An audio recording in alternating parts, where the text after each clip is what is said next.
Well, hi everyone. I think this is probably the 15th time that I have recorded this, and for some reason I picked a time and spot in the day where people have decided to mow their lawns. So in the midst of me filming, so I've now had to do take 15 on this. But anyway, hi. I've returned to the social media world, and I'm excited. I look forward to putting out content out there that has to do with the field of therapy, psychotherapy, and just stories about my life and the journey of, just finding who I am and becoming who I am over the course of 7 years. But I wanted to do a video where I give an overview of the last 2 years of my life, a brief overview.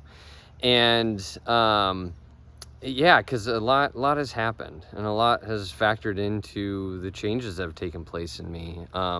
For those who may not know, and for those who have followed my story, my writings, when I was doing a podcast, what I was talking about, you may have heard, or you may have found one of my writings that I had decided to leave, to close my practice, say goodbye to my home, and go out and travel and live in my car. And that came about when just this mounting frustration took place, and it got to a point I thought I was going to buy a home, and I thought that would save me, or provide a way out of feeling stuck in my life, this kind of existential kind of constriction or stuckness. And then I realized I went one night for an angry rant in the park, and I was loud. If anyone heard, they'd probably thought I was some crazy person out there ranting around. But I realized in that moment of letting out all this anger out that I didn't want a home. I didn't want to pay off a mortgage for the next 10, 15, 20 years and not having left, having not seen the world around me, having not lived an adventure. And so something to me in the moment, it was a moment of clarity and really euphoria and like relief too, when I realized, oh, I don't think I want those things. I mean, it was like a series of 5 questions that I asked myself, 3 questions that I asked myself. And each of them came back with a no, I don't want this. I don't want this right now. And it hit me. I want to go out. I want to go out. And now that came at a time when the pandemic hit and we were quarantined. And then my dad had gone through a bone marrow transplant. And so he was at Stanford, where my mom and he were living in an apartment there at the Stanford Hospital. And so I was watching their house. And so it wasn't, and then I was waiting for things, shipment delays and all that. And, I had to wait to go out and leave. And I was itching to leave. And so I ended up leaving May 16th. I closed my practice. I said goodbye to clients. I put everything in my storage unit except what I needed in my Prius. I learned from this guy on YouTube how to live in a Prius, and yes, it is a sardine tin of a car. But I'll tell you what, my uncle and aunt, who I stayed with in Hartford, Connecticut, my uncle was quite impressed with how much I could put in that car and still have space. So that is a skill, by the way. That took some work and rework and readjustment, but I'm pretty proud of that. And but yeah, so I packed up and I said goodbye to my parents. I hugged them goodbye. I've been living with them, and that first day, as I hugged them goodbye, I was in tears. There was just this overwhelming surge of anxiety, because I thought, what the hell am I doing? Where am I going to go? Where am I going to stay? I mean, I know I'm headed to Monterey, and then my sisters, and then Sedona, to stay with family a little bit. But still, like, where am I going to stay in the first night? Where am I going to sleep? I didn't know. I had no idea. And so it came with this mix of excitement and kind of exhilaration, but then also there was this anxiety, and there was also this sadness of leaving. I was going out into the unknown, and never something I'd ever done before. And so I set sail, and for 7 months I traveled around the states. And about over 4 months cumulatively, I lived in my car, aside from maybe 5 times that I booked a hotel just so I could get some space and shower properly, and just unwind and prep food and whatnot for launching again. But yeah, and then a month and a half I stayed with an aunt in Williamsburg, Virginia, and then about another month and a half I stayed with an aunt and uncle in Hartford, Connecticut, and then there was a few weekends I stayed with friends of mine in a little bit north of Pittsburgh, Pennsylvania there. And but yeah, I zigzagged around 33 states. I saw 16 national parks. About 95% of my driving was on scenic routes. I was always researching. There's a really cool website, America's Scenic Byways, and I would research that. I would research just online of what are the best routes, what are the prettiest routes, what are the routes you don't want to miss. I was always searching for that, and then I wasn't rushed to go anywhere.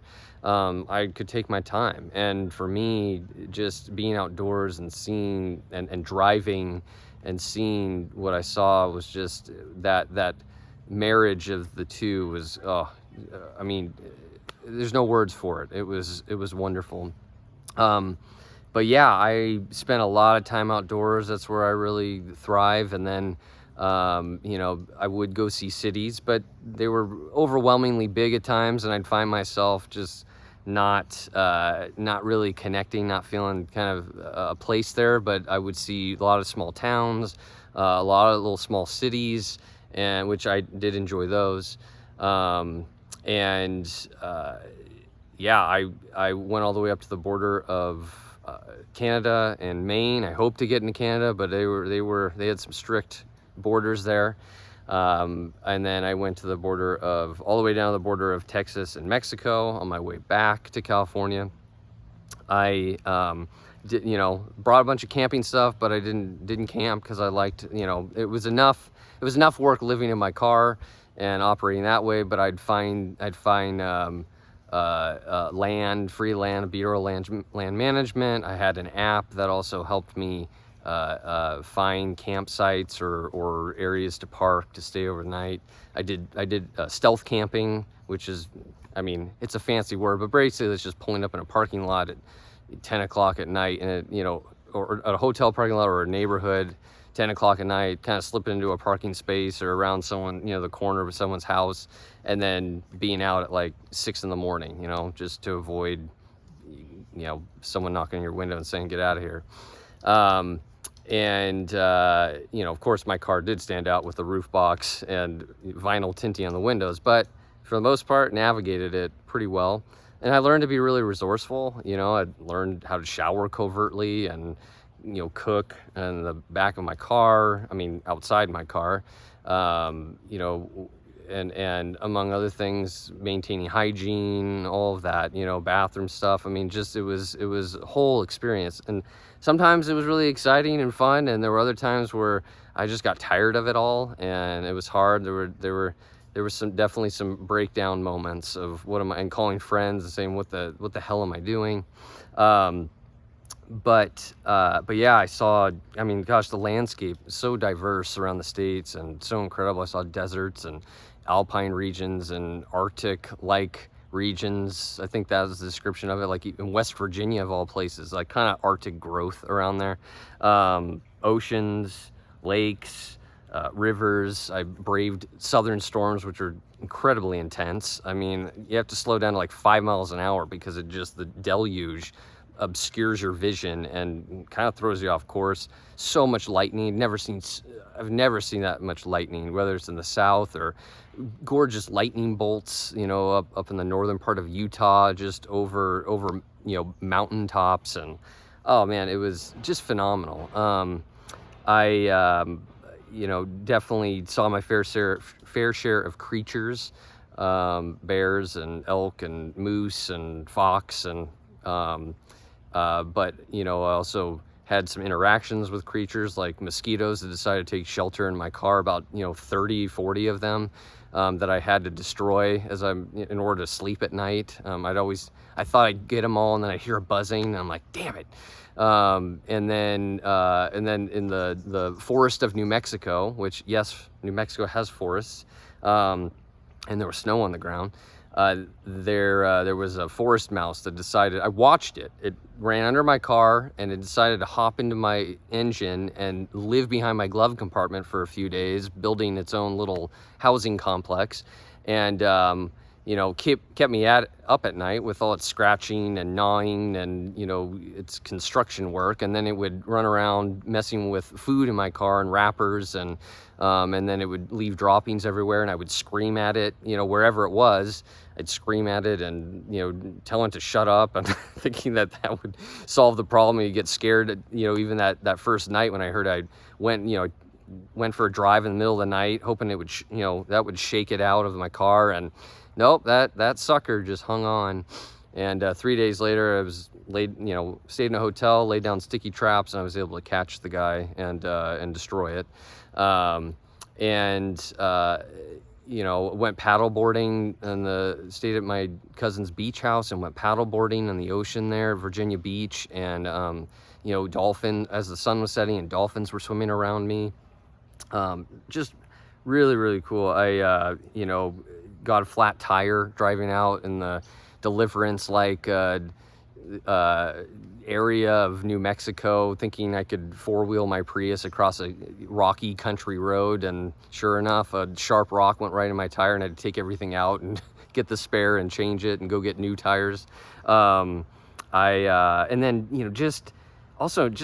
I would have these incredible conversations with people I didn't even know on trails, like mostly couples. Surprisingly, it would just, we would talk, and they would share their life, and I'd share about my life and my journey, and they were inspired by that. And it was just like the connections were just instantaneous. Just wonderful, amazing people. You think like, here the thought is like, oh man, it takes a while to start opening up and talking with people, but like, nope, it was just right there on the surface, just with strangers. And so grateful for that. A couple, I was eating lunch at a lighthouse, just right there on the sort of the shores of one of the major lakes there in upstate New York that shares that connects to the St. Lawrence River. And having a little quick conversation, told the person I was living in, that was my house, and she said, nope, you're staying with us for the night. And went, and I stayed in their barn for a couple of nights, and hung out in their motorhome, and we talked and watched reality shows, and they let me use their kayak, and they fed me and took me out on their boat, and just very generous and very hospitable. I mean, just without any hesitation. Yeah, and and there were, gosh, I mean, I learned to hitchhike in there at Zion National Park there in Utah. Learned how to fish, like real fishing, where you have to emulate the bait to catch fish. I did that with my cousin. And then there were also definitely moments of pain. There were a lot of tears shed. One was just grieving after about maybe 6 days on the road. I was in the desert of the southern part of Utah, and in a place called the Valley of the Gods, and just broke down, just being touched by the environment. But then also, it was the first time now I was like really alone and not with family, and realized, oh my God, I left everything. Like, I said goodbye to everything. And oh man, it was one of those, like, it was such a freeing cry, because it allowed me to just touch that, to enter into that place that was in myself, that was there, and I didn't know it was there. And then definitely there was tears of loneliness and longing and dreams of loneliness. Dream of an ex-girlfriend who I reached out to there during the travels, and we didn't share the same feelings anymore, and I took a risk, and I didn't handle it in the way that I wish I did, but I took a risk, and that was hard. you know, there were you know,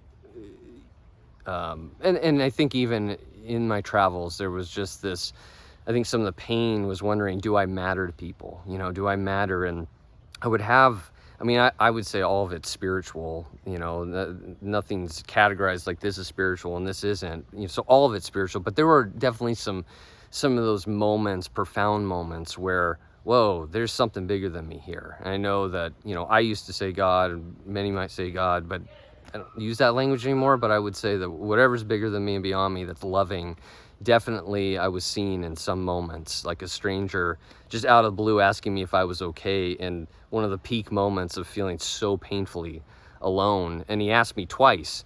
I didn't tell him that I was in pain, but you know, but it was those moments, like I remembered afterwards, wow, like that meant something to me. And if I were to ever see that guy again in Tennessee, there in Nashville, man, I would have told him what, just how that impacted me. And also there were a lot of tears, just gratefulness, of getting to do this journey, getting to experience this freedom, getting to see just everything that I saw. I mean, I was so caught up by the beauty, the landscape. You know, again, the tears in the Valley of the Gods that I shed, just being touched. Actually, the drive there, I was just blown away. You know, just and then also driving in the Blue Ridge Parkway out of the Smoky Mountains, and getting caught up in the clouds, and then seeing the verdant green landscape and the blue hills in the background. And I mean, I just there were no words for it. It was something that just touched me so deeply. So yeah, so that was 7 months, and I decided, you know, after staying in Hartford, Connecticut with my aunt and uncle for a month, that I was going to head back. And I took my time to be, you know, traveling around the Southwest. And then the day actually I got back to California, so it was a week before Christmas, and we were all supposed to meet at my sister's. Sadly, my dad had entered in the ER because he could barely breathe, and you know, there were complications from having had cancer, and then having graft versus host disease, which is a symptoms that arise when you have a bone marrow transplant. And there was a combination of things.